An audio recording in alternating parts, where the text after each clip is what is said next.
All right, I think we are live. Hi, everyone. Thank you for coming today to our Keystone Live or Keystone Facebook Live event. My name is Elizabeth Jones. I am Deputy Head of School for Adult Learning, and I have my trusty team of graduation advisors here with me. Say hi, guys. Hi. Hi, guys. We have Tony and Janelle, and today we are talking about back to school shopping. And when we say some of you may get super excited to think about new clothes and pens and paper and pencils and notebooks and backpacks and lunch boxes and all of the awesome things that you start school with.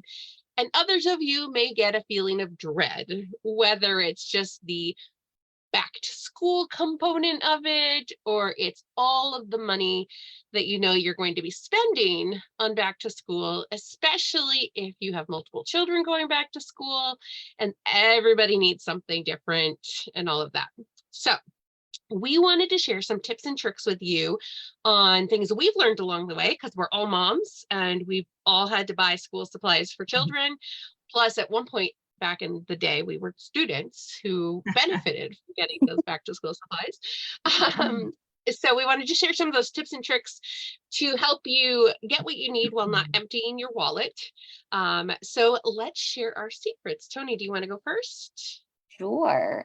So I absolutely love back to school season, and I do get the joy of shopping for a teenage boy that's in high school, and then an elementary student who doesn't like getting up in the morning, so is not always excited. They do not share my sense of happiness at back to school shopping, and actually the teenager usually rolls his eyes when I dance up and down the aisles. So it happens. But my biggest secret is that I start early, and I'm talking before the previous school year even ends. I'm thinking about what are they going to need for the next year.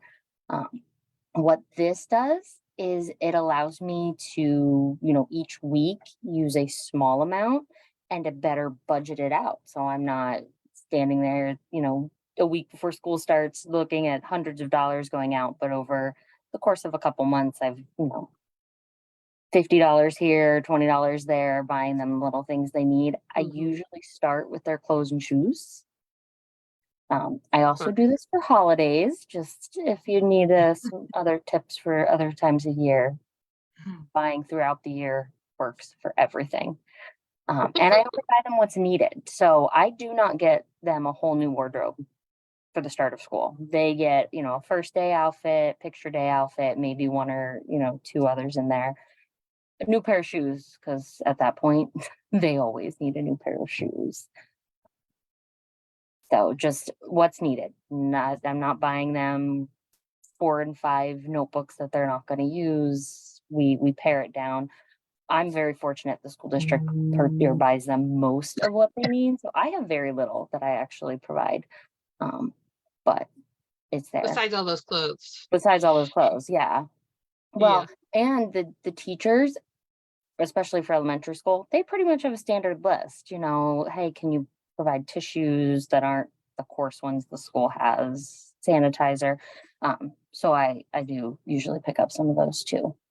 But and then when talking about those backpacks, lunch boxes, those bigger items, I go with quality, because then they can use them for a couple of years. My younger one, he has had the same backpack since kindergarten. He's a little unhappy with it this year, thinks he should get a new one, but it's been, a couple of years without having that purchase. So it's great. That's always good.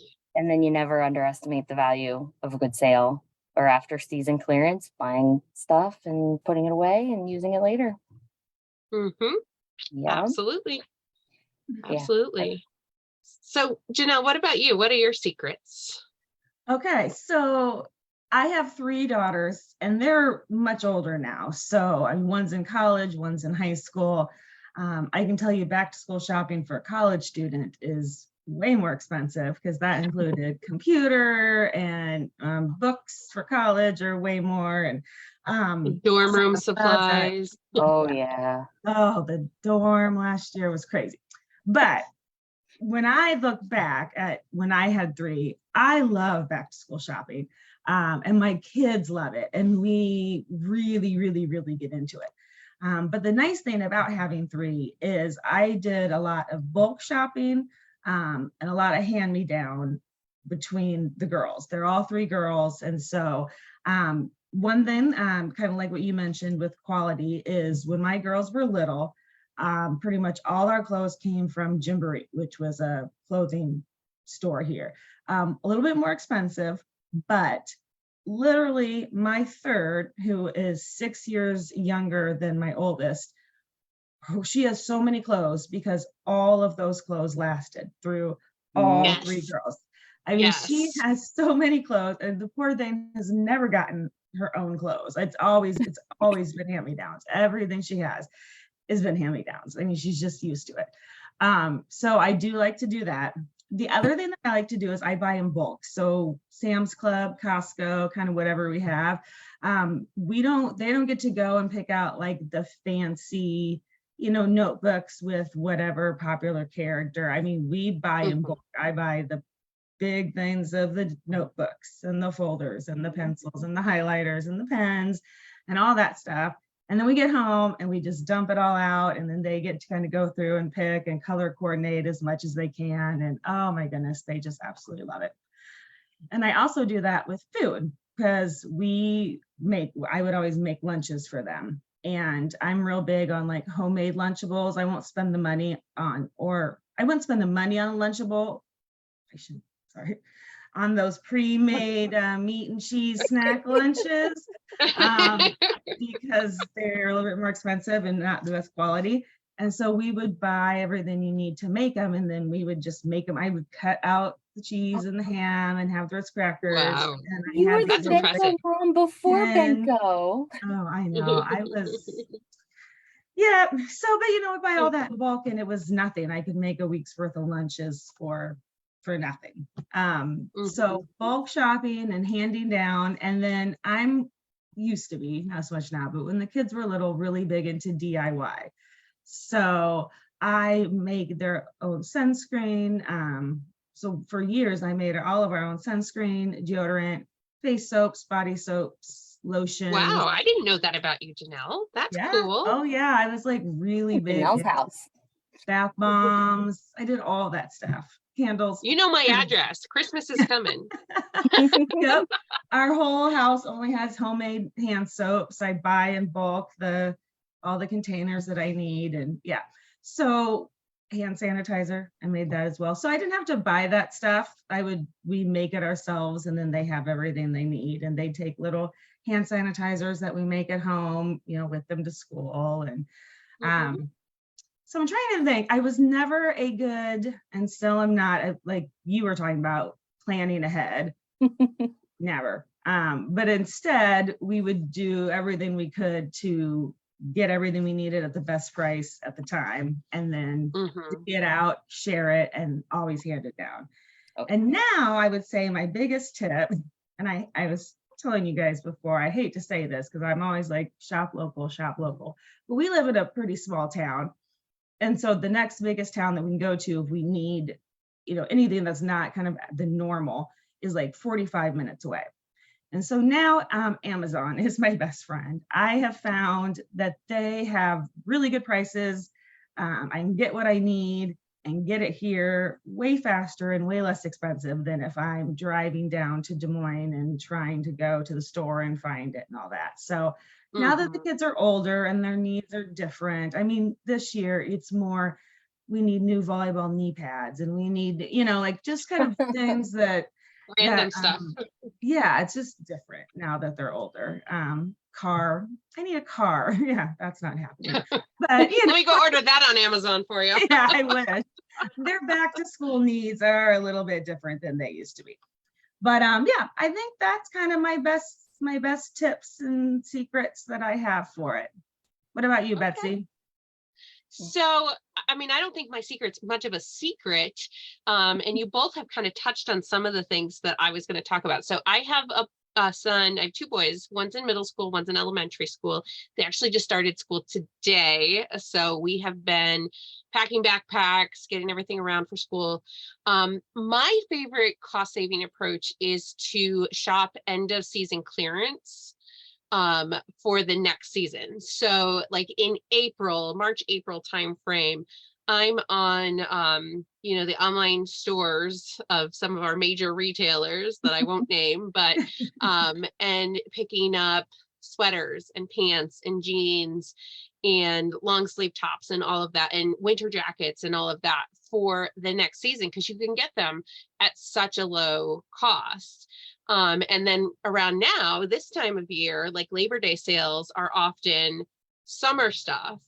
And so like I can buy some shorts or get ahead for next year. Like I was shopping some clearance sales the other day when we were at one of the stores picking up last minute stuff, so that I'll just put them away. I have a big bag that I keep in the closet with all of like these extra clothes for the next seasons.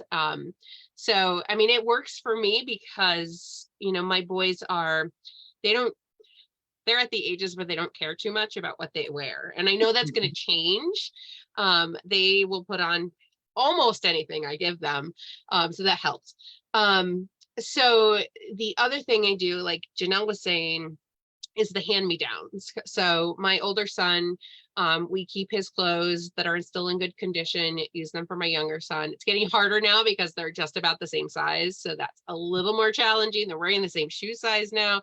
And, so this all works out really well. The only time that can backfire, and I have to put this caveat in here, is if for some reason your kid has a major growth spurt in a time frame where like you bought a jacket for next year, a winter jacket for next year, and now they're 3 sizes bigger because they grew 7 inches. I mean, that happens more like, I don't know, the baby phase and the early teen phase.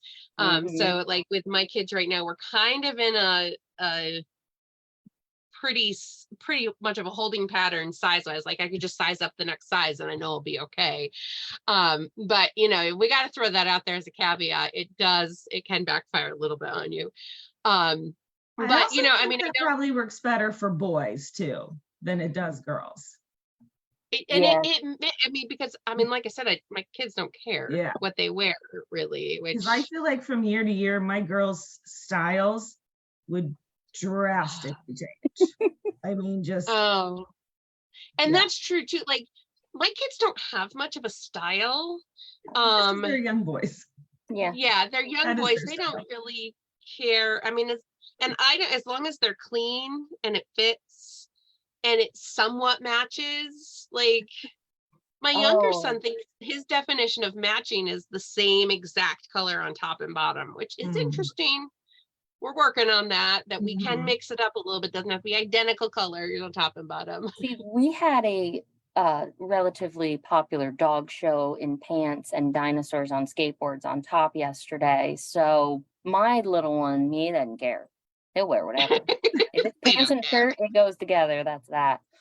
And the older one's been in athletic pants and hoodies for the past 4 years, so he's not changing his style. Yes. And one of the nice things kind of to bring it back to Keystone students is, you don't have to worry so much about like the dress codes at school and that type of thing. So your ability to purchase clothing is a little more open on that range. And you're not going to have to necessarily need the backpack and the lunch pail and, all those types of things. You might, depending on your lifestyle and what you do, you may need those in your situation, but some of that stuff that it might be nice because you don't have to worry about purchasing those things. So, but for those of us who do have kids maybe in online learning and maybe some kids in brick and mortar learning and kids' lifestyles, I think these tips might go a long way to help everybody save a little bit of money.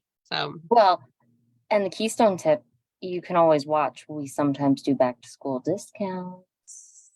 Oh, on courses, so, yes. Watch there. Make sure your previous courses are done so that you can take advantage. Good call. That's my best Keystone back to school saving tip. Watch for a discount. Yes. No guarantees that we're Great. going to do them, but we usually do Yes, it. So, exactly. yeah. So that's there you have it. That's, all of our back to school savings ideas. If you have anything that you think is also something we can use, we would love to hear it. We're always looking for new ideas on how to save for any time of year. It's Yes, it's absolutely. yeah, savings does not end with back to school. It works year round. So any tips? Hopefully you found ours to be helpful, and we would love to hear from you on what you think. You got Yep. So put anything them down else, in the Lindsay? comments. Yeah. Yep. I think we're good. So thanks, everybody. Yeah. And we'll Happy see you again back to in a school. month. Yeah, happy back to school. Have fun. All right. Have a good day.